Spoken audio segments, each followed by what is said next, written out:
啊，有冇可能啊？2016年嘅價錢喎，肥婆奶奶喂堅定流啊，有冇咁大隻蛤乸隨街跳啊？邊一個開發商？呢個開發商呢係叫做 Thind Properties。咁到底係邊一個項目啊？就係叫做 High Line 47層嘅 High Rise， 3至10樓就係 Commercial， 11樓咧就係 Amenities， 咁12樓打上咧去到47樓咧就係 Residential Units 啦。商業用途嗰邊咧就已經係賣咗俾呢個 Hyatt Canada 做酒店啦，要嚟幾時起好㗎？呢個項目定係未起好啊？咁係喺2023年嘅12月咧已經起好咗㗎啦。呢一個 Tower 係喺邊一個 location 咧 ？Metrotown SkyTrain 站斜對面。點解會搞到咁啊？唔夠錢俾個利息，佢而家咧法庭就係判咗俾呢一個 receivership KSV Advisory 啦 manage 呢個出售嗰件事啊。咁佢今次個 promotion 係咩？係咪真係2016年個價咁好咧？叫做 One Price One Opportunity， 30樓同40樓個價錢一樣，係咪 first come first serve？ 唔係，如果大家睇中同一個單位咧，係會有一個 lottery system 嘅，咁要快啦。因為3月頭就係啦，嗱咁事不宜遲，由於時間嘅關係咧，我哋已經去睇咗個示範單位啦。Let's go，boom！大家好啊，新年快樂，恭喜發財！又係溫哥華地產經紀 Derek 啊，我哋嚟到41樓睇嗰啲示範單位 ，OK？ 咁嗱，我哋4109咧就係第一個啊，咁係一房嘅單位，一入嚟嗰個走廊比較闊嘅，咁佢點解會比較闊咧？佢呢一個叫做 adaptable， 咁佢就係方便咧，可能需要坐輪椅出入啊，或者行動冇咁方便嘅用家 ，OK， 咁就變到佢啲燈就係做得相對嚟講比較低嘅。咁一入嚟有個衣櫃啦，咁又有洗手間。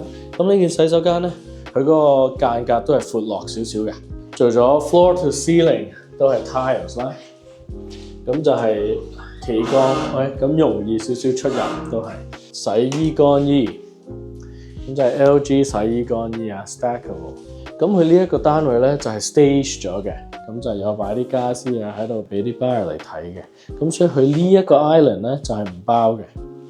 咁 L 型 kitchen 啦，咁用嘅都係 Miele 比較貴少少 high end 少少嘅電器啦，有可能所以咁樣嚇搞到個財政壓力太大喎。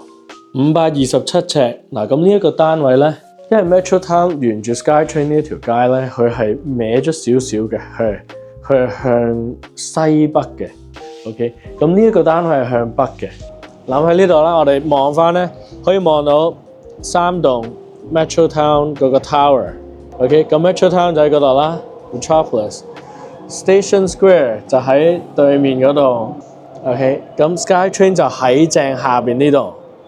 我哋嚟個站都算係未係最近嗰棟，第二近啦。咁但係當我哋今日而家喺41樓啊嘛，咁所以你可以聽一聽，其實唔係咁覺㗎。向北嗰邊就係望晒啲山景啊，咁就見到嗰邊係 downtown 啊。諗佢個露台都好闊啦，我哋度一度幾闊啦，又係7尺10，喂，7尺10吋，再加埋佢個 patio 樓上都 extend 到好遠咧，咁呢個唔會點濕㗎啦，除非好大風。咁幾 practical 喎，幾好用，可以用得到喎，變到個廳大約係12尺深。10尺闊，12尺乘10尺 ，really spacious。咁佢唯一可能就係個食飯嗰個位細少少咯，但係呢個一房咁527尺都唔錯。咁一入嚟，其實佢呢一度咧，好似就咁睇就好似嘥咗啲位喎，可以做個衣櫃。咁因為佢呢個頭先都話係叫 adaptable， 咁佢係特登可能做貨，可能出入冇咁方便嗰啲，咁多少少位俾你去坐輪椅啊，或者咩可以去轉一轉身。咁有一個衣櫃喺呢度嘅，咁佢擺咗個 nightstand 就逼啲，哇，差唔多9尺，8尺11，咁差唔多9尺啦。OK， 闊係10尺闊，去到衣櫃係10尺闊啦。我覺得呢個 layout 唔錯，幾好喎。527尺，有嘅都有，跟住再加埋咁大嘅 balcony， 仲要喺41樓喎 ，2 bedroom C6 嘅 layout，816尺，咁佢都係有呢個 island 嘅。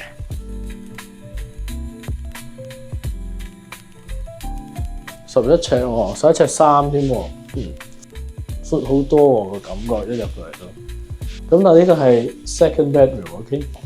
頭先嗰個都好闊，呢個都好闊喎，記得俾翻下 like 啊，幫你度埋喎。嗱，11尺2，去到個 closet 係11尺2喎，好大好大，佢可以擺多張書台都得喎，係咪？ 4102，哦 ，Junior 3 bedroom。嗱咁呢個係 Junior 3 bedroom， 點解係 Junior 3咧？因為佢呢一間房咧係冇窗口嘅，OK 冇窗口冇衣櫃。咁但係佢就有個 island 啊呢一個單位 ，OK。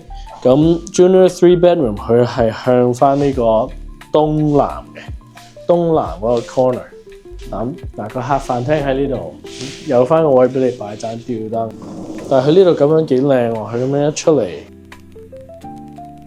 咁其實好多都可以將呢一邊係就咁吉咗佢，但係佢就加翻一個玻璃喎，咁就變到冇咁大風喎。你冇咁大風，我又 I can see myself coming out here，right？ 即係變到我會真係出嚟可能坐下望下個景啊。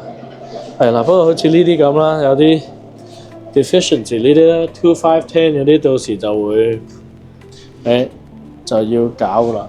咁個 size 同我哋頭先睇過差唔多係咪？10尺9。OK 嗱，咁呢個係細啲嗰間房啦，其實個 size 都差唔多嘅。咁佢就 stage 到係一個 more like 小朋友房。其中一樣嘢咧，佢啲玻璃全部都係 tinted 嘅喎。咁有少少暗嘅，我自己覺得係咯，個景咁靚，就係暗咗少少咯。哦，點解會咁嘅？但係 Plan A3啊，587尺。嗱咁睇啦，一入嚟洗衣乾衣喺一邊。你睇呢啲位咧，啲邊未做好啊。呢啲邊咧，可能要 call 好簡單，其實 call 翻啫嘛。咁但係你買一個新嘅 property， 你冇理由自己去 call 噶嘛。但係佢嘅意思就係呢啲位啦，係 as is where is 嘅。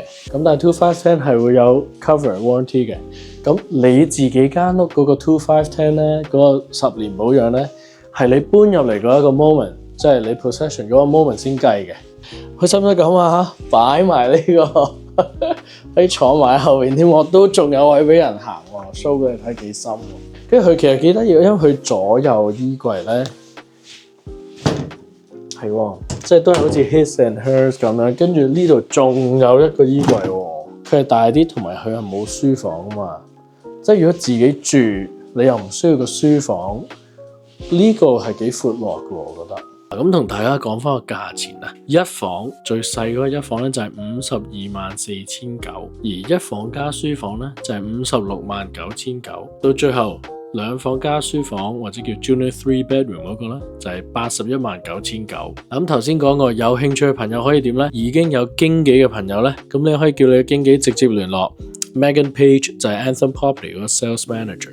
咁嗱 ，Megan 嘅資料就喺呢度啦，大家。咁如果冇經紀嘅朋友，可以直接聯絡我，咁我可以同你約 Megan 嗰度一齊去睇，或者你都可以直接自己聯絡 Megan， 冇問題嘅。OK，咁要快咯，因為佢係3月頭嗰1-2個禮拜咧，就應該會開始接受嗰啲意向書咁噶啦。如果有少少15、16嗰啲咧，我建議你去睇咗先嘅，因為買新樓始終係有一個冷靜期，7日冷靜期。如果真係抽到你啦，你買到一個價錢你又覺得啱，又可以承擔到個風險嘅咧，咁但係如果你諗過我都係唔得啦，7日內，咁你係冇問題嘅，可以 walk from 呢一個 contract。咁另外最後就因為今次咧係有少少特別嘅，佢其實呢一個 concept 係似翻一個 foreclosure， 即係一個銀主盤咁嘅形式。咁佢係提前同呢一個 court 嗰度已經 approve 咗呢一個價錢，咁所以有少少唔同嘅。我會建議大家如果冇經紀，真係揾一個經紀就穩陣啲啦。OK， 好啦，咁 thank you，